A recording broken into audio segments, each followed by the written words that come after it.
Hi, I'm Johnny from ultimatepapermache.com, and I got my latest Lion King headdress mask done. This is a Mandrill, and as I'm sure you know, a Mandrill got to play the part of Rafiki in the Lion King play. And it was just so much fun to design because mandrills are weird. He's got these strange stripes on his muzzle, blue. I mean, come on. It did take a long time for me to design the pattern so that the pieces would go together easily and make all these weird shapes. But once I got that done, it's really easy to just go ahead and print it out. I printed on full sheet labels. That makes it so easy to transfer it onto the light cardboard. The cardboard is just like the kind that you get from a cereal box. Then I finished it with the wood glue and brown paper, just like I did with the lions. I've got a whole video on how to do that. That's really easy.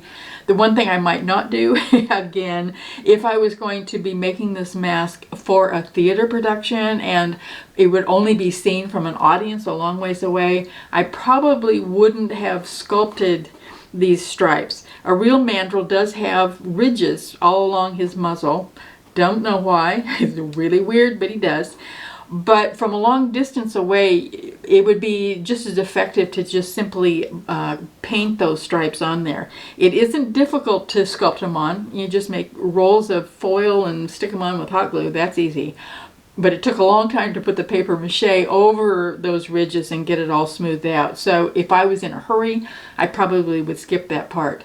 I don't actually have a roll in the Lion King, so I'm going to be seeing mine close up. I'm going to put him on my wall. So it was worth it to me to go ahead and put those stripes on there, but it's kind of up to you to whether you wanted to do it or not. The other thing that I did that actually looks really cool, and it was really fast, was I used some spray paint, that stone-like, you know, the imitation stone spray paint for his fur, and that really turned out nice. It was really fast. There's no way that I could have painted all those dots on there by myself. I do not have that kind of patience, but it really looks nice, and so I do recommend that you use that. I even oversprayed some of the pieces that I painted on by hand just so that it would all pull together. Now, if you'd like to use this pattern, you can find him and all of my patterns at ultimatepapermache.com/patterns. There is a charge for this guy because he took me a really long time to design, but it's really easy to put together. I'm going to show you how to do that now, but I'm going to go through this pretty fast because all of the instructions are actually on the pattern itself. Almost all of the pattern pieces have darts, and you want to tape those first, and then you go ahead and tape the pieces together. This particular piece is half of the nose, and it's actually going to complete the nose, the ridge that goes up the center of his muzzle, and part of his eye socket. You start out by putting it together like this and taping that spot right between the eyes. Then you start taping the ridge while it's still fairly closely pushed together like that. And by the time you get down to the other end, down by the nose, you'll be able to spread it open like that and actually turn it into a real nose shape. And then you can open up those wings up at the top and see where the eyes are going to fit. Now we can just put on some music that reminds us of Africa and tape all the pieces together in order. They're all numbered and the instructions are all on the pattern, so you'll know exactly where all of them go.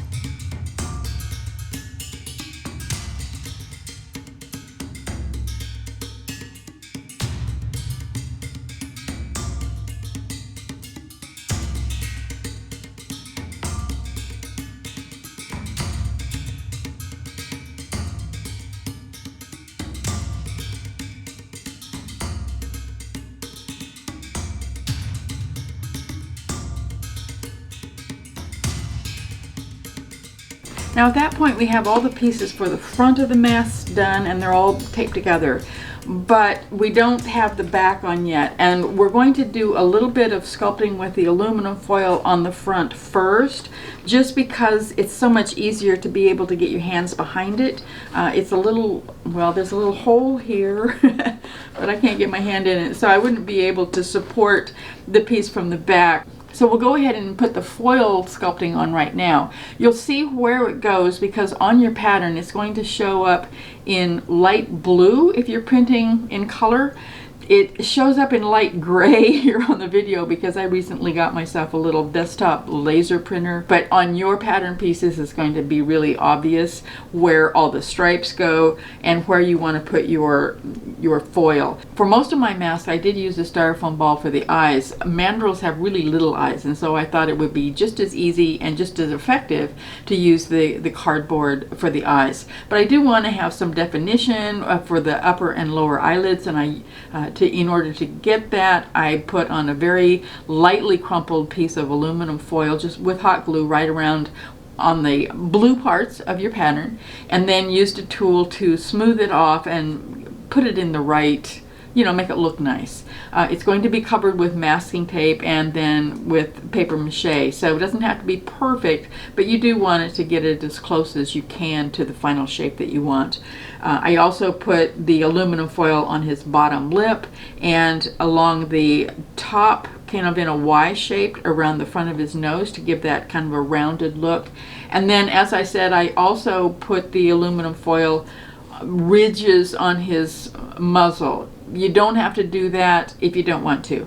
It's really easy to do, like I said, and it was kind of fun, but it was a little tedious putting the paper mache over it. So if you're in a real hurry, or if you just think that it's going to look just as nice with painted stripes instead of sculpted stripes, you can go ahead and leave those off. I put foil on the inside of his nostrils too, and then covered all of the foil with masking tape. Paper mache won't stick to foil, so it has to be covered. Now I went ahead and covered him up with a brown paper and the wood glue. You can use any kind of paper mache you want to. It would be, if you're going to make the ridges, it actually would be a little bit easier if you used a softer paper like newspaper. But the brown paper and the wood glue dries really fast. It's really light because you only need one layer, so that's the way I went with it. And like I said, I do have a whole video on how to do that, so I'm not going to show you that here. Mandrills have a huge amount of fur. I don't know how they can stand it. In Africa, how do they, must be awful hot in there, but they do have a lot of fur, and it's got kind of a specific hairdo. And I wanted to have some textures that showed that hair. A lot of people who make mandrill masks just skip that part and use fake fur, but I didn't want to do that. I wanted it paper mache. So I used 1 ply of paper towels, and so a lot of wood glue, because you have to have enough under the towel, get it wet enough so that it will slide around really easily, so that you can form it into those ridges that make it look like fur.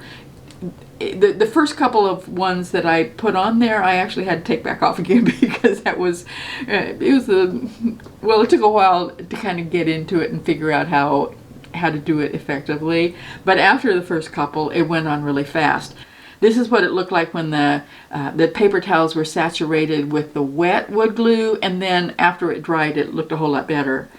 You probably already noticed that there's no beard on this mandrill yet. I should have figured out a long time ago how to put the beard on the monkey, but I just hadn't done that yet. I had a couple of ideas, but I just wasn't quite sure which way I was going to go. One of them was going to be really easy, and that was this guy. This is just a fringe from a plastic bag, and fold it over, and then if it had been cut into a goatee shape, it actually would be kind of cool because it would move when the actor moved. That would be really fun. But I'm going to be looking at my monkey up close because I'm going to put mine on the wall, like I said, and I wasn't really happy with the idea of having a plastic beard on my monkey.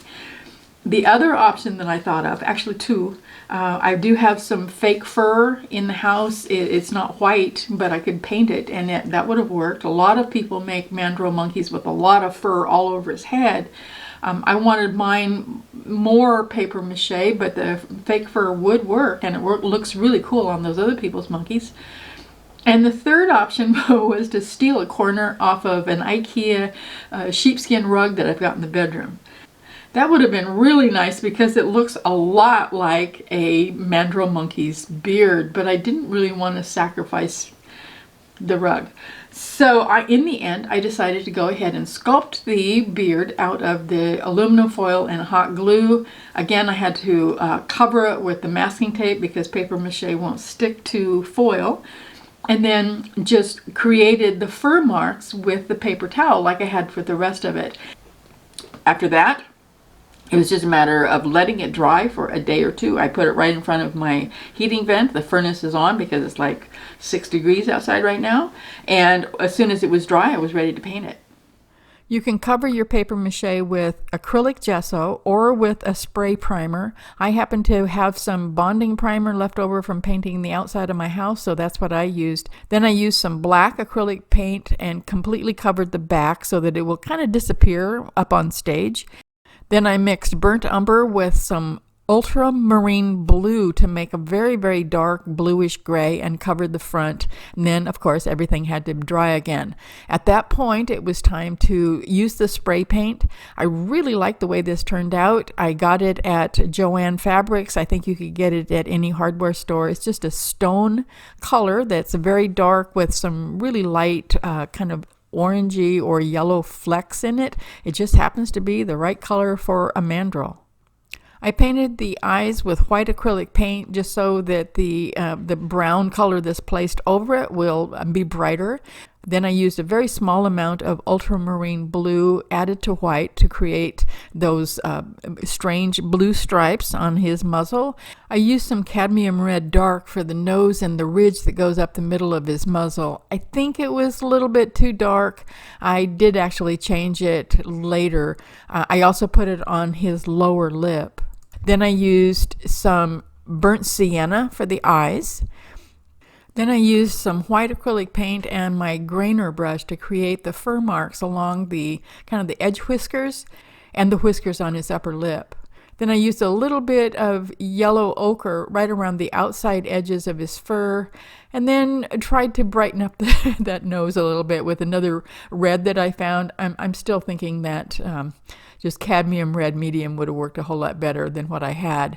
A little bit of black went in the middle of his eyes to create those pupils, and a little spot of white just for some reflection. When you weren't looking, I did overspray a few parts, just like around here, a little bit right here on the beard portion. The one thing that I think I might want to do later, but I haven't decided, he has some whiskers. They just stick straight out, just, you know, individual whiskers, and you could paint those on. I just kind of got to the point where there was so much going on, I decided that maybe he didn't need those whiskers.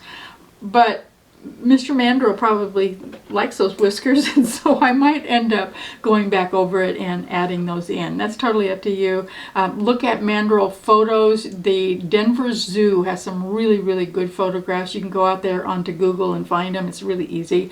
And find a Mandrill that you really like, because every single one of them is different.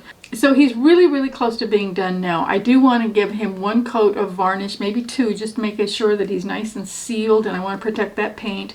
I'm going to put, if I were to wear this, I'm not going to myself, but if I were wearing it, I would put a strip of felt around the inside just to make it a lot more comfortable to wear. I'd put some straps on there so that it didn't fall off, you know, when I'm dancing around. And I am definitely not going to dance around right now. Don't want to embarrass myself quite that much, but if I did, I would put some straps on there. Now, if you would like to use this pattern, you can find it and all of my patterns, all these guys too, at ultimatepapermache.com/patterns.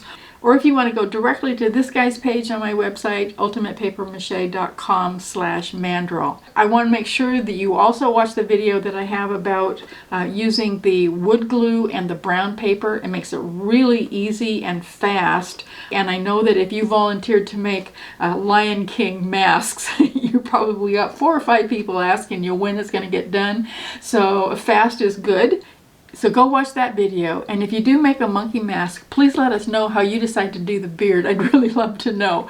Now go make something, and then come back and visit me, ultimatepapermache.com. I'll see you there.